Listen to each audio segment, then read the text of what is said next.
Good afternoon, Ms. Emerson and Mr. Jones. This is Ms. Atkins with a plan of action for Dillon Middle School. This is a part of one of our assignments for Gardner Webb to create a plan of action for the needs at our school. The PLC that I chose, we first began with individual student academic performance, then we did EOG data, and then the overall data from DMS. Approach was to basically prove how students are having success in their encore areas, in their extracurricular areas, and they're not so successful in their classrooms.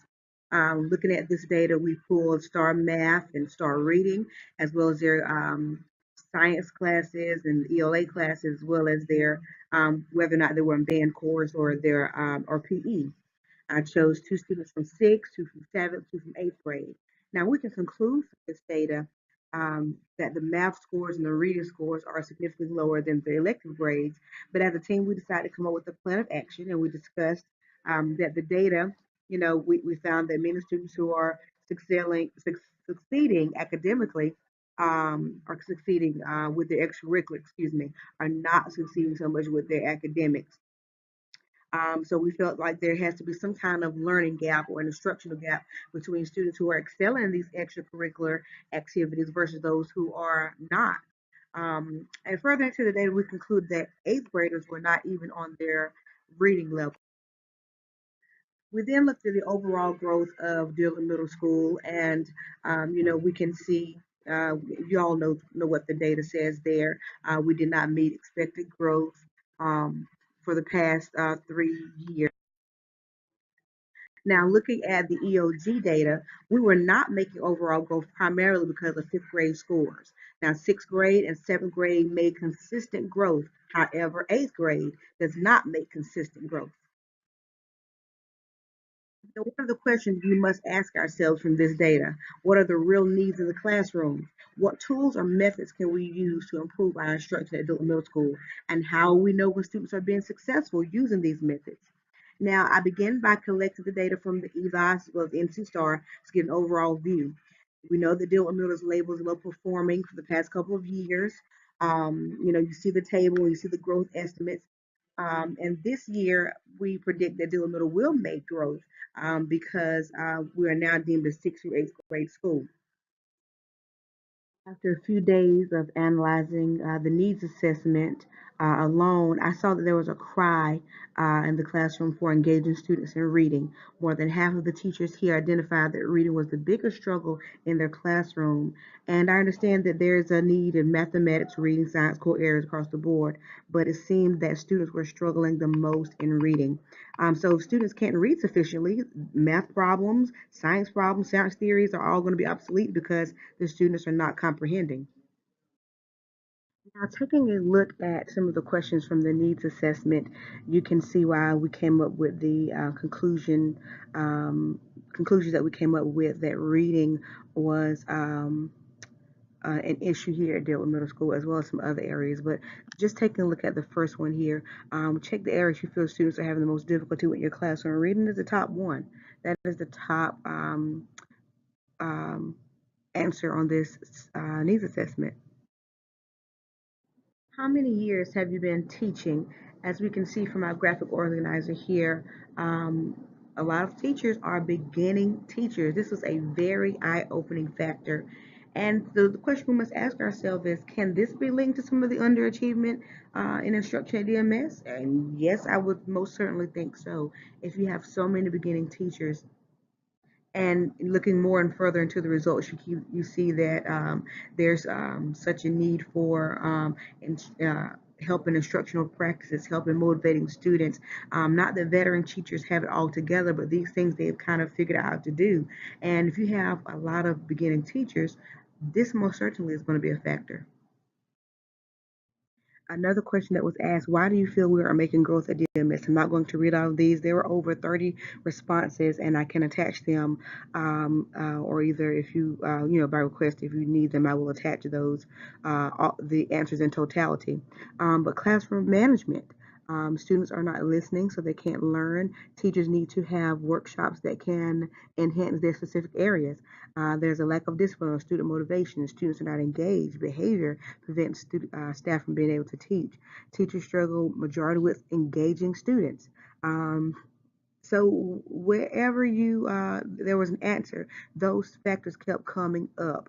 Engaging students and instructional practices. How do I motivate students in my classroom was a constant factor in this needs assessment. What type of professional development training you feel you need?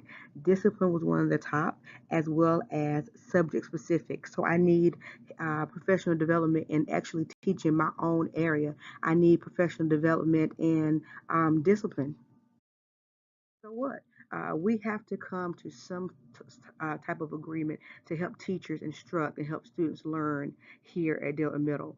Over half of the teachers that completed this survey wrote an essay section that motivating students and more instructional practices would help them in their classrooms. As it relates to efficacy, which is teachers' confidence in their ability to promote student learning. There are teachers at Dillon Middle School that can make a difference in students' lives, regardless of their background. That's not the issue here at Dillon Middle. I believe that teachers have more potential than they think here at Dillon Middle. I believe that they need encouragement. As a matter of fact, I think that we need to kind of start over and give them some motivation, give them the push that they need in the classrooms. In essence, teachers here need to believe that they can teach in order to properly attempt to do so. The growth strategies, the foundation for what this plan of action is. Effective professional development equals effective teachers, equals better student interaction, equals student motivation and growth. Think about that for a second. Effective professional development equals effective teachers, equals better student interaction, equals student motivation and growth. These factors are driving this action plan that you're about to see. So here is the plan. Of course, with every action plan, you must have an established vision and mission. The academics, arts, and athletics will collaborate to create strategies to promote student achievement. That is the vision for this VLC, this action plan, rather.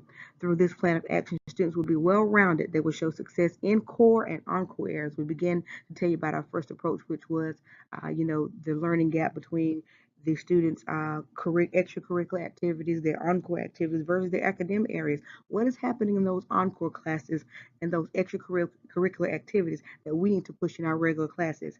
So with this action plan, we have three goals: a short-term, mid-term, and long-term goal. Short-term goal: implement for professional development requested by staff concerning their instructional needs.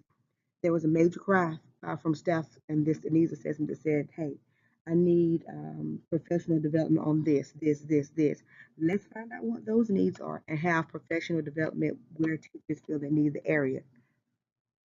Once you do that, the student learning outcome, well, your students are going to build a trust in the learning setting because now you have teachers who are instructing them where their needs are because their needs have been instructed in professional development. So your students in instruction will be more student friendly, and students will build trust in the learning setting. What best practice will go along with our short-term goal? Implementing project-based learning. Now, we already have project-based learning at the end of the day, but it is my belief that project-based learning school-wide throughout the day, throughout every lesson, throughout every class is what will really change Dillon Middle School's growth around the midterm goal, student motivation and engagement in the learning setting. So you've already given them professional development. So what's happening from that professional development? Students are now motivated in their classrooms, and you're going to walk in there and see that they're engaged in the learning setting. Their learning outcomes also, students will be able to students will be motivated to read and to even learn to read better because the teacher has found liberating ways to engage them in the lessons. You actually show that you care about me and what my needs are and that you want to get on my level, so to speak, to teach me, so I'm going to care. And once again, some best practices to do this is project-based learning, number one in my book, and integrating the three A's in the classroom: And there are several resources for that, and we'll get to that later. The long-term goal of all this, if we start implementing that professional development, if students become engaged in the classroom and learning, set, and motivated, um, you're going to see some growth here at Dillon Middle School. Students, the outcome is for students to exceed growth in reading, math, or science, and also to be proficient in reading. Once again, the top practice for this best practice is the school-wide PBL. If we can get school-wide PBL in place, I believe that it would turn things around for this school. Another source is STEMworks. There used to be just STEM, STEM, which is science, technology, engineering, and mathematics, but they added the A now. So you now have the arts piece. And this particular best practice would work definitely for Dillon Middle School as well. And these lessons should be implemented to aid end of grade instruction. So this is our long-term goal. Here you have the action plan written as with the goals, how we came up with it, which is your need, the specific activities, who's responsible, how are we going to assess it, and a timeline. Take a minute to look over these items.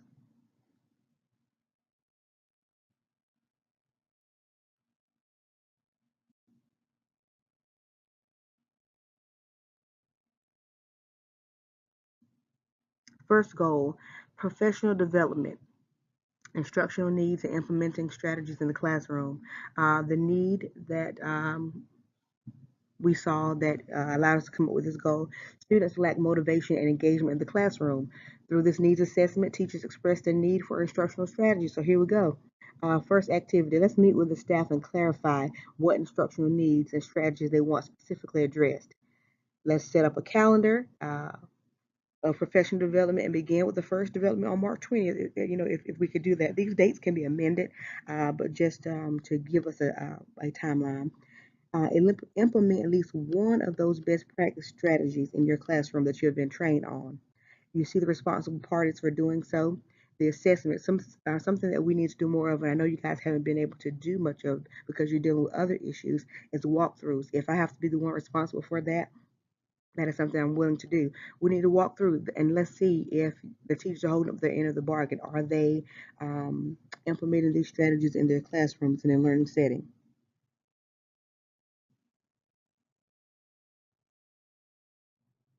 Goal two, literacy, growth, EOG success. Looking at the EOG data as well as the needs assessment, we can conclude that students are not reading proficiently.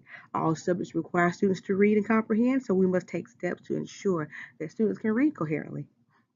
What activities are we going to do? I've outlined three best practices for Dillon Middle School. That is our main plan of action here. Um, Implement PBL school wide. Begin to integrate three A's into your lessons, and utilize STEM works. Two, reconvene with data so we can see what students may need some one-on-one help. Another activity, our final activity for the year would be an EOG pep rally. And you see the parties responsible, as well as, once again, how we're going to assess this stuff. Walking through the classrooms to see if it's been implemented. Look at the student benchmark growth. Look at your teachers, how they're responding in the learning setting, how your students responding in the learning setting.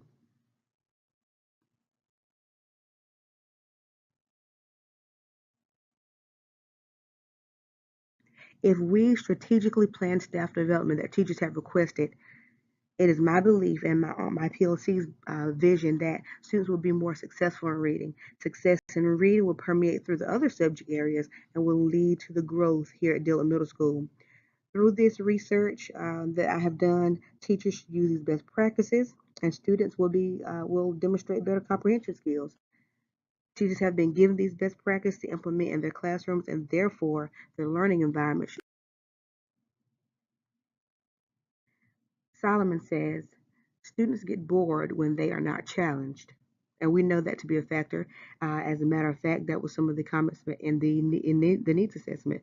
There were constant factors in the needs assessment: motivation, engagement, and my students don't seem to care about learning or reading. Okay, well, what are we going to do about that? We have online tools for project-based learning. You need to start integrating the three A's into your lessons.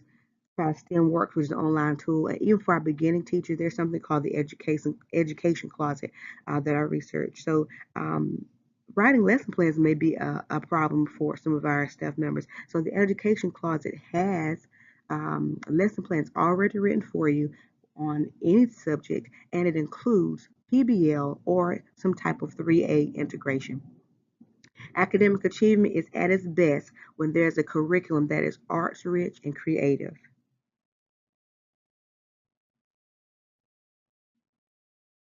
Using these best practices, it gives the teachers diversity and differentiation in the classroom. We know that there's no one size fits all, so teachers need to be willing to try them all. Project-based learning requires students to be responsible for solving challenging curriculum-based problems. In this, um, that in this particular best practice, the learners can decide how to approach a problem and in what ways to solve the problem. We already know what PBL is. It encompasses reading, writing, math, PE, social studies, social skills. All subject areas can be taken care of at one time with PBL. It requires students to collaborate, which is also one of the 5 levels of engagement. It is just very important that we begin to incorporate um, the 3A's in our classrooms. That's the missing factor. This project-based learning, STEM works. Any of these best practices, all are one. Teachers can have their pick and start using these in their classroom.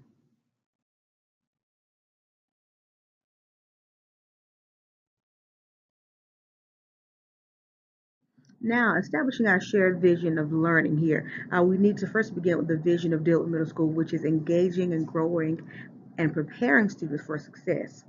The mission of DMS states that Dillard Middle School provides innovative instructional practices and positive relationships to our students. Does this, to our community and our students, does this not ring PBL all day, every day? PBL encompasses those things, innovative instructional practices, and PBL is done so that students start out with a local project and expand it to our community, and they see how it is, how whatever the project is impacts them on a global level. Uh, Once again, I believe that PBL is where we need to begin to start to establish a shared vision. We have our vision and our mission statements for our school, and something to aid that vision and that mission is PBL. And so it is now time to get our staff buy-in on this. This plan of action is already aligned with the vision that DMS has set in place. It is my hope that administration will agree to implement this plan and the components of the action plan. It is further my belief that through collaboration and shared vision of PBL, as well as 3A integration, that DMS will grow academically. Thank you so much for taking time to look at this presentation, this plan of action. So at this point, I need you to set up a meeting with me to discuss any concerns you may have and see if we could implement this at Dillard Middle School. Thank you so much.